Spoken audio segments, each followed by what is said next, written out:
شروع کرتا ہوں اللہ کے نام سے جو بڑا مہربان اور نہایت رحم کرنے والا ہے۔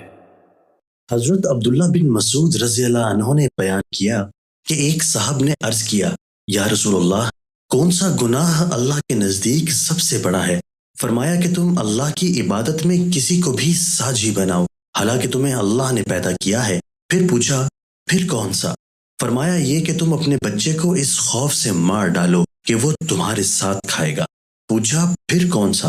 فرمایا یہ کہ تم اپنے پڑوسی کی بیوی سے زنا کرو۔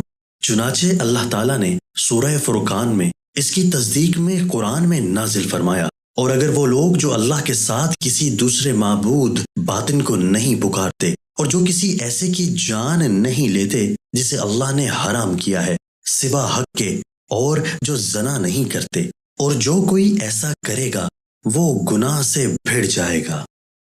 دوستو، اللہ تعالی ہمیں ان احادیث مبارکہ پر عمل کرنے اور اپنی زندگیوں کو سنوارنے کی توفیق عطا فرمائے۔